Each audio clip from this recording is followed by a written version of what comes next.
Let's go. Nope, nothing. Yo, I ain't here for the money, I ain't here for the fame. Though it might be nice to own a jet plane, I'ma do it all for you. Come along and see it's true, but the world is pretty cold. What up, what up? I'm Rebuilder Guy, and this is my very sore throat. And on the frame machine is my 2018 Ford Shelby GT350. If you want to see the entire rebuild process, link is going to be in the top right-hand corner. Today's goal is to tear everything apart in the front and look at how extensive the damage is. Also, I want to replace that radiator to actually fire it up and get it running today. We're going to mount it up here onto this frame machine. Metal Mike is awesome with this thing, so we'll see how he does. All right, let's get it.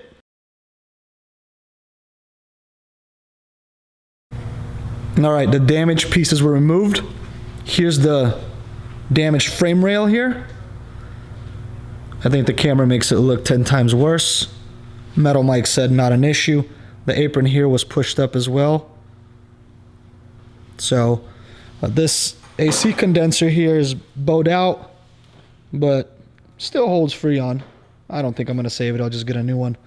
All right, in the next step, we need to tear apart the front bumper because the dealership is charging me a core. I don't know what for, but let's tear it apart and I'll take the damaged bumper cover to the dealership.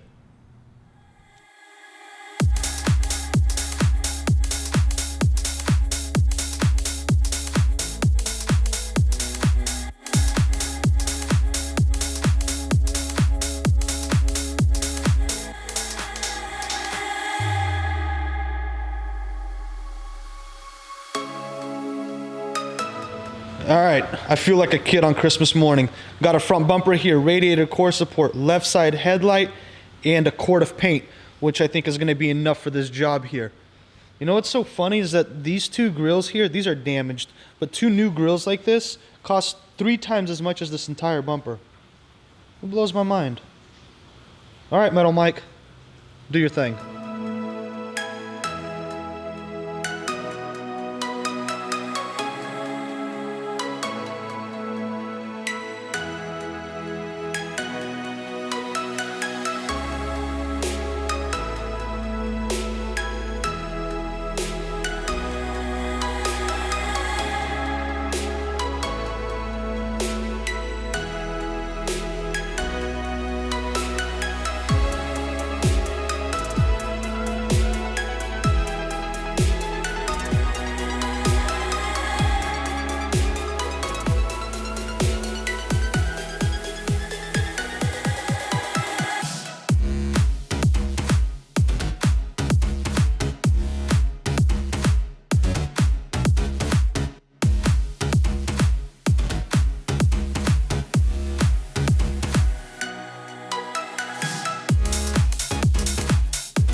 All right, while Metal Mike is working on the frame machine, we're gonna jump inside here and replace the airbags. The driver's side, the clock spring, and the knee airbag there.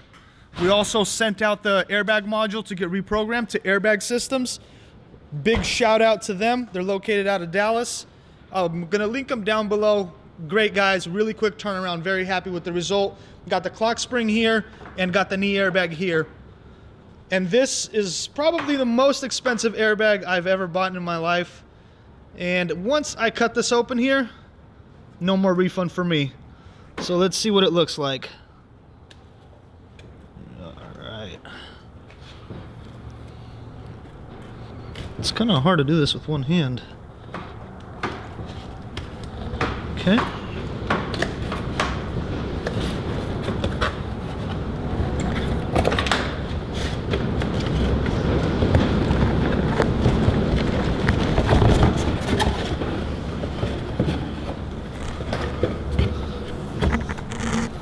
Here she is.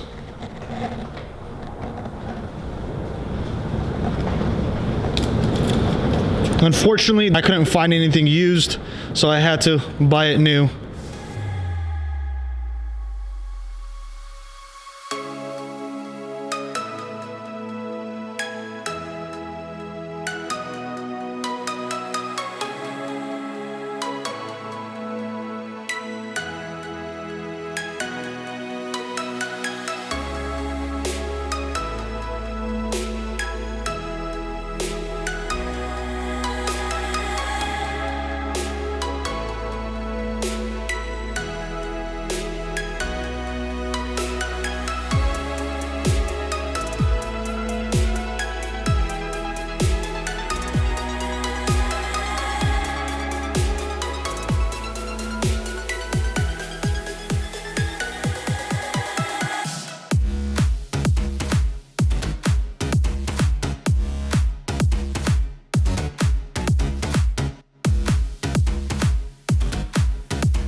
All right, so got the airbag installed, airbag module, looks good, all connected. Now we gotta connect the scan tool and make sure that the actual module has been programmed correctly. So let's see, let's get this thing in here. Okay, got the little receiver connected. Got the big unit out today. If you need a scan tool, there's gonna be a couple links down below that I use. For this one, I'm using the big one. All right, so I'm gonna go into RCM here, into this restraint control module, and read the codes. Anything that's crash data related, like U3000 codes, that's what I'm afraid of. But impact sensors and occupancy recalibrations, I'm good with those. I can do those with my eyes closed. So let's see what this thing brings up. Okay, it's reading everything. Okay, so we have occupancy sensors out. Let's see what this thing is telling me. Event, okay, don't care. None of this matters to me. Let's see that passenger. What's this one? No operation, okay. Oh, there's a U3000 code. Okay, fault previously detected, not currently present. That's awesome. That means it was programmed correctly. Thank you guys again. Let's see.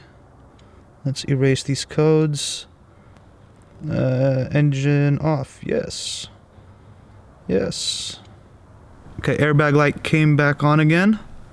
Let's see why. Pretty sure it's the impact sensors. Occupancy. And these.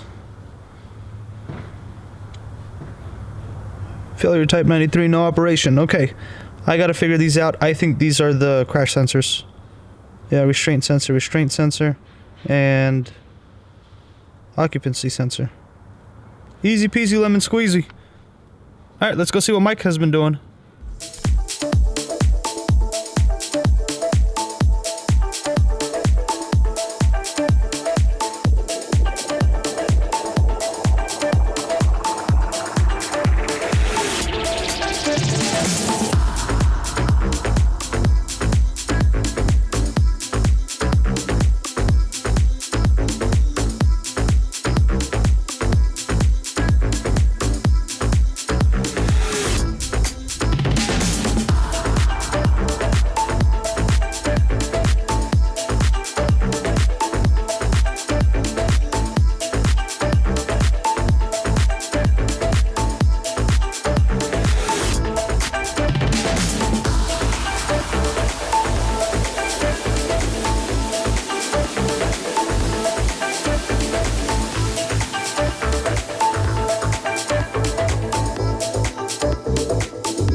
All right, Metal Mike knocked it out with the framework.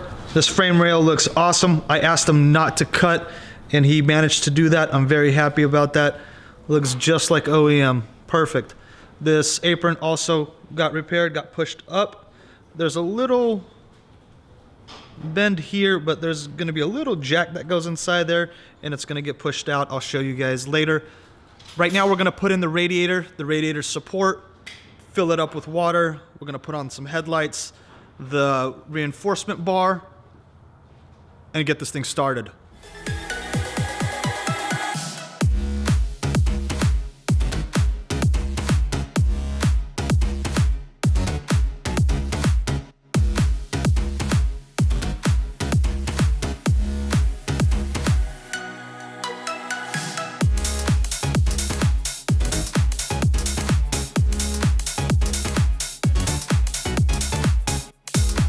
All right, looks pretty good, right? Look at that front bumper, headlights, hood all look good. I'm just kidding, it's not good, not even close.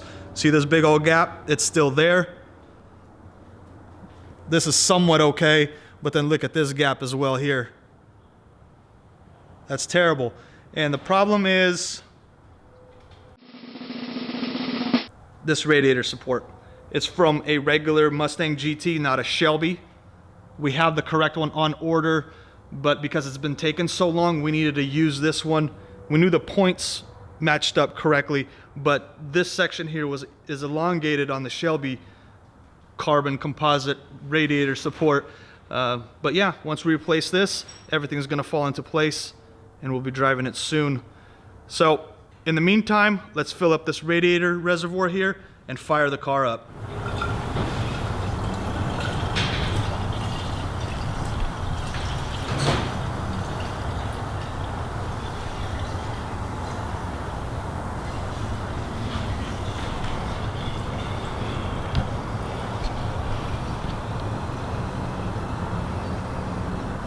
Coolant's in. Let's get in and get this thing started.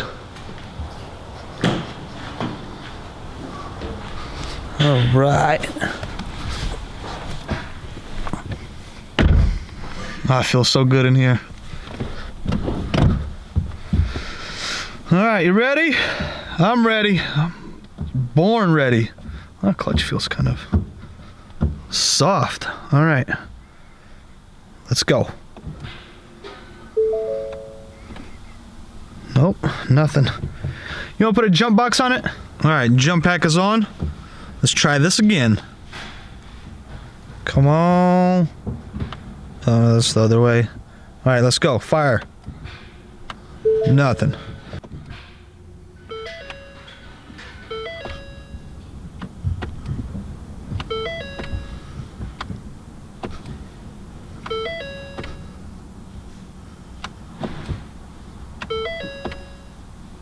Let's give this another go.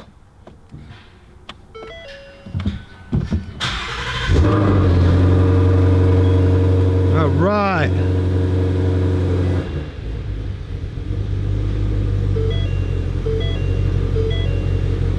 Okay. That sounded weird. Okay. Exhaust mode selection not available. Hey, we need that.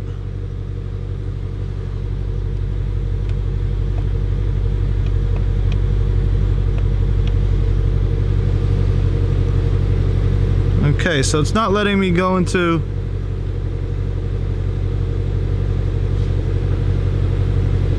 Okay. I really thought I was going to be able to go into exhaust mode for you guys, but it's not letting me, but we got it started. This is what matters right now, right? Awesome. So we got ABS, traction, and airbag light that we're going to fix later. She runs.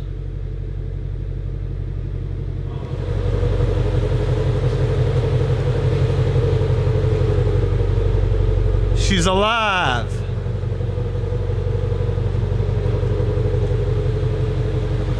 The exhaust mode, where you turn the exhaust, kicked it out, didn't let me do it. Stupid thing. It's okay.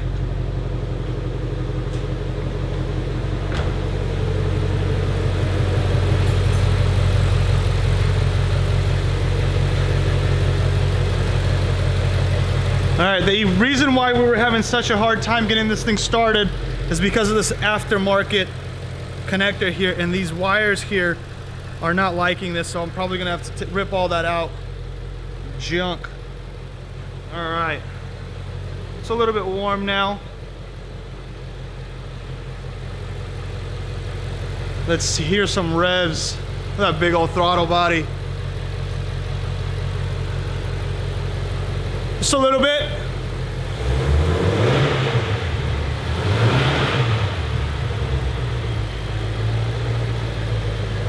Nice. Let's hear the back end. Go ahead.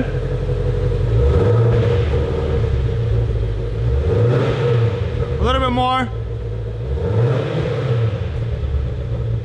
I'm really disappointed I can't open up this exhaust for you guys. I'm actually kind of pissed. Okay, we accomplished the main thing, which it started. Framework is done.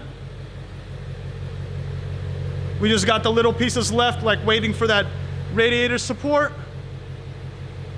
Thank you so much for watching, guys. I appreciate it. Thank you for all the likes, comments, and shares.